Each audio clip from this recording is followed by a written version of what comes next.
Hello बच्चों, आज अपने करते हैं कक्षा 3 विषय हिंदी। आज करते हैं पाठ 13। पाठ का नाम है नाना जी की सीख। तो बच्चों इस पाठ के अंदर ये देखो बच्चों को नाना जी सीख देते हैं। नाना जी है, ये बच्चे हैं। तो नाना जी इस पाठ के अंदर सीख देते हैं कि चाट पकौड़ी कभी न खाओ और फल खाने का इसमें संदेश दिया गया है। हमें नुकसान पहुंचाने वाली चीज़ नहीं खानी चाहिए। तो इस पाठ को पढ़ते हैं और समझते हैं कि दादाजी ने और क्या क्या सीख दी है। पाठ को शुरू करते हैं। बाजारों की चाट पकौड़ी कभी न बच्चों खाओ, यही कहा करते थे नाना जी, तन मन स्वस्थ बनाओ। आगे देखो, चाट पकौड़ी बाजारों की या हो रखी मिठाई, इन चीज़ों को खा लेने से आए बीमारी दुखदाई। आगे आगे पढ़ते हैं। तरह तरह के फल खाओ, सेहत को फलदायी, स्वस्थ रहेगा तन मन, इनसे होगी ठीक पढ़ाई। नेक्स्ट है, फल खाने वालों के घर में कभी न डॉक्टर आते, चाट पकौड़ी खाने वाले अस्पताल को जाते। यानी कि जो चाट पकौड़ी खाते हैं वो अस्पताल को जाते हैं और फल खाने वाले के कभी घर पे डॉक्टर नहीं आते। तो बच्चों इस पाठ में इतना ही बताया गया है। इस पाठ को अच्छी तरह से पढ़ना और समझना। इस पाठ के अब शब्दार्थ करते हैं। शब्दार्थ शुरू करते हैं। स्वस्थ, सेहतमंद, दुखदाई, दुख देने वाली, सेहत, स्वास्थ्य। तो बच्चों ये इस पाठ के शब्दार्थ थे। अब इस पाठ के अभ्यास के प्रश्न करते हैं। निम्नलिखित प्रश्नों के उत्तर लिखिए। देखो पहला है, तन मन स्वस्थ बनाने की बात कौन कहता था? इसका आंसर है, तन मन स्वस्थ रहने की बात नाना जी कहते हैं। दूसरा है, बाजारों की चाट पकौड़ी खाने से क्या होता है? इसका आंसर है, बाजारों की चाट पकौड़ी खाने से बीमार हो जाते हैं। नेक्स्ट है 3 नंबर, सेहत क्या करने से सही रहेगी? इसका आंसर है, तरह तरह के फल खाने से सेहत सही रहेगी। क्वेश्चन नंबर 4 है, चाट पकौड़ी खाने वालों को कहाँ जाना पड़ता है? इसका आंसर है, चाट पकौड़ी खाने वालों को अस्पताल जाना पड़ता है। क्वेश्चन नंबर 5 आता है, कविता से हमें क्या सीख मिलती है?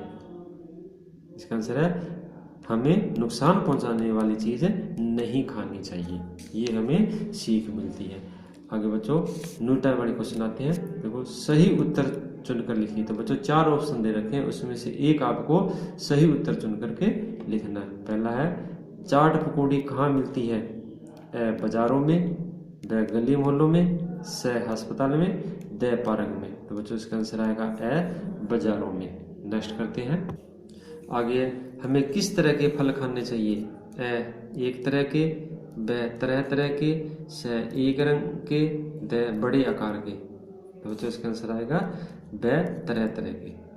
क्वेश्चन नंबर 3 आता है, कवि ने किसके स्वस्थ रहने की बात कही है? तन के, ब मन के, स जन जन के, द तन मन के। तो बच्चों इसका आंसर आएगा द तन मन के।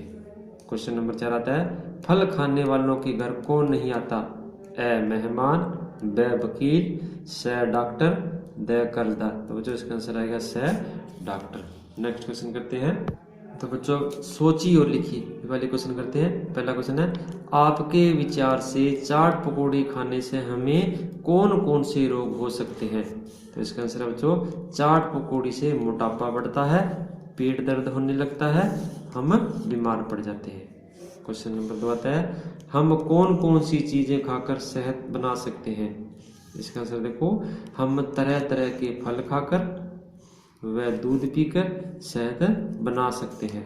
हमें बाज़ारों की चीज़ें नहीं खानी चाहिए। यानी कि बाज़ारों की चीज़ें नहीं खानी चाहिए। तो बच्चों भाषा ज्ञान वाले प्रश्न आते हैं। इसमें देखो, नाना जी पुरुष जाति पुल्लिंग का एक शब्द है, इसका स्त्री जाति स्त्रीलिंग शब्द नानी जी है। तो क्या पॉइंट देखो, दिए गए शब्दों के स्त्रीलिंग रूप लिखिए। देखो, दादाजी, इसका स्त्रीलिंग क्या होगा? दादी जी। ताऊ जी, ताई जी। चाचा जी, चाची जी। मामा जी, मामी जी। मौसा जी, मौसी जी। पिताजी, माता जी। तो बच्चों स्त्रीलिंग ये आपको कॉपी पे लिखने और इनको याद भी करने हैं। नेक्स्ट क्वेश्चन करते हैं। क्या पॉइंट है देखो, बाजार। बाजारों इस उदाहरण के अनुसार निम्नलिखित शब्द के रूप में लिखिए। जैसे बाजार का बाजारों, इस तरह से आपको शब्द लिखने। जैसे पहला है अखबार, अखबारों, किताब किताबों, भैंस भैंसों, घायल घायलों, पकोड़ा पकोड़े। नेक्स्ट है लाचार लाचारों, त्योहार त्योहारों, कलाकार कलाकारों, डॉक्टर डॉक्टरों, अस्पताल अस्पतालों। तो बच्चों ये पार्ट यहीं पे खत्म होता है। इस पार्ट के प्रश्न उत्तर आपको कॉपी पे सुंदर सुंदर करने हैं और कॉपी आपको जांच भी करवानी है। नेक्स्ट पार्ट अपने नेक्स्ट वीडियो में करेंगे, तब तक के लिए धन्यवाद।